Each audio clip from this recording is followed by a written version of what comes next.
poursuit la série de vidéos sur la purification énergétique. Cette fois, on s'en va analyser des symboles de purification. Qu'est-ce qu'on peut utiliser comme symbole pour purifier? Et les symboles, ce qui est intéressant, autant comme on le vu en protection qu'en purification, on peut les utiliser partout, en tout temps, de toutes les manières possibles. Donc, on peut les dessiner sur un papier. On peut, par exemple, si je veux autant me protéger que me purifier quand je vais chez quelqu'un de négatif, je vais pouvoir écrire les symboles, je les porte sur moi. Et en tout temps, la protection va être activée, la purification aussi va être activée. Donc, au fur et à mesure que l'énergie négative vient vers moi, elle se purifie. Après, moi, quand je retourne à la maison, je me sens super bien parce que je fais « Ah, ben tout le négatif qui a été projeté vers moi, c'est auto-purifié au fur et à mesure. Merveilleux. » Donc, j'ai pas besoin après de dire « Ah, là, je me sens mal après cette rencontre.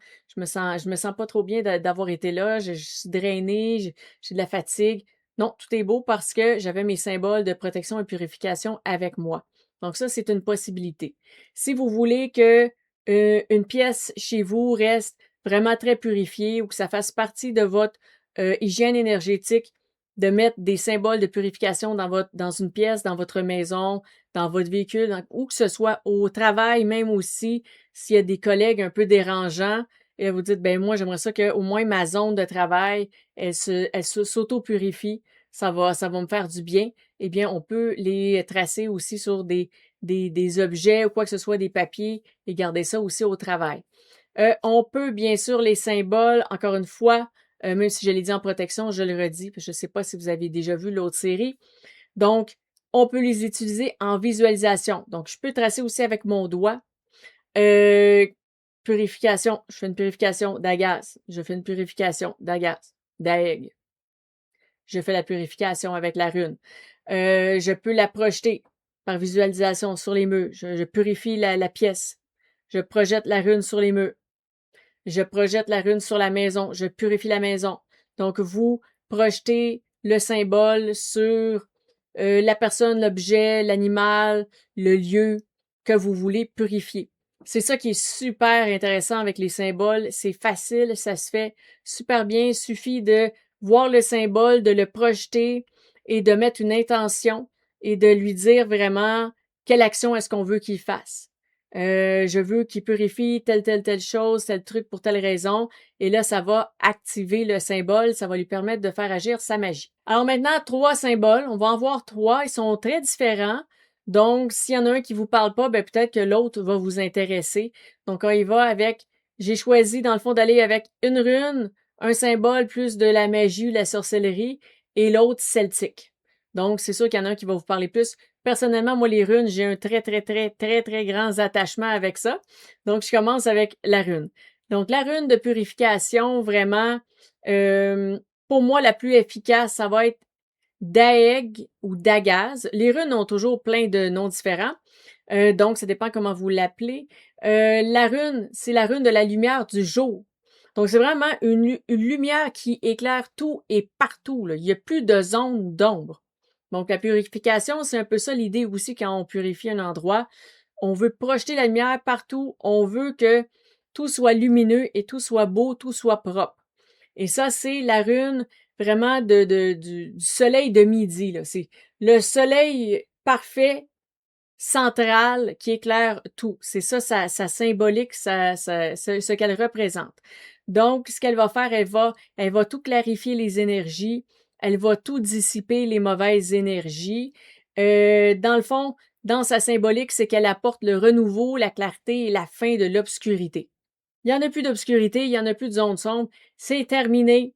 Tout est clair, tout est lumineux. Ça, c'est cette rune. Vous avez le symbole sur le PDF. Alors, ensuite, le pentacle, donc l'étoile à 5 branches, ça représente les 5 éléments. L'air, terre, eau, feu et esprit. Et quand on met un cercle, c'est ça qu'on veut, parce que le cercle, il va aller augmenter la puissance, donc des 5 éléments. Il va augmenter la force et il est, c'est ça, amplificateur et condensateur. Les 5 éléments ensemble avec l'esprit, ben l'esprit, ça permet la connexion céleste entre la terre et le ciel. Donc, les 4 éléments, c'est ce qu'on a sur terre. Et après, avec l'esprit, on est capable d'aller connecter avec le divin. Donc, l'énergie divine, elle dissipe, elle nettoie, elle va vraiment tout enlever ce qui est mauvais, peut même servir aussi à consacrer les énergies positivement. Donc, c'est vraiment un symbole quand même assez puissant. Et c'est un symbole qui s'utilise également en protection, comme on l'a vu. Donc, ça va être autant un sceau protecteur, un sceau gardien comme un bouclier, qu'un sceau purificateur. Donc, il a les deux rôles, donc ça peut être super intéressant si vous débutez, par exemple, en magie. Bien, parfait. Vous pouvez l'utiliser en protection et en purification. Donc, pas besoin de changer de symbole, vous avez le même, il sert aux deux usages. Maintenant, le troisième symbole, le triskel. Alors, c'est un symbole celte. C'est, en fait, ça représente, il y a 3 spirales qui représentent le cycle de vie, mort et renaissance et qui représentent aussi les phases lunaires et solaires. Et l'idée, c'est que c'est 3 spirales qui tournent de manière continue, qui vont toujours tourner. Donc, l'idée, là, il y a une question du sens horaire ou anti-horaire. En fait, là, vous voyez peut-être pas le bon geste. Horaire et anti-horaire, pour vous, ça serait dans ce sens-là, je pense, avec la caméra. Mais l'idée, justement, il y a des notions qui disent que dans le sens horaire, c'est positif et dans le sens anti-horaire, le symbole va être négatif. Mais en fait, ce que j'ai trouvé surtout, c'est que le symbole, il doit être dans les spirales doivent être dans le sens anti-horaire. En théorie, c'est ça le symbole de base. Et le fait qu'il tourne dans le sens anti-horaire, c'est pour aller justement dissoudre les énergies.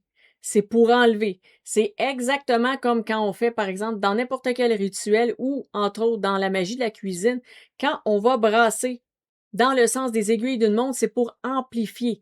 Donc, si je dis, moi, dans ma tisane, je mets mon miel, et là, je brasse, je dissous mon miel dans la tisane, et là, je dis, j'ajoute de l'énergie de tel truc. Et si je dis au contraire, je dissous toutes les pensées, les émotions négatives, je mets comme quelque chose qui va venir vraiment nettoyer, mais quand je vais boire ma tisane, c'est ça que je vais boire. Je vais boire soit de ce que j'ai ajouté dedans, ou ce qui va me permettre de dissoudre justement les émotions, les pensées, quoi que ce soit que je veux me calmer. Donc, tisane de camomille et en plus, je brasse dans le sens anti-horaire et je dis que je veux dissiper les émotions négatives et tout le kit et tout ça.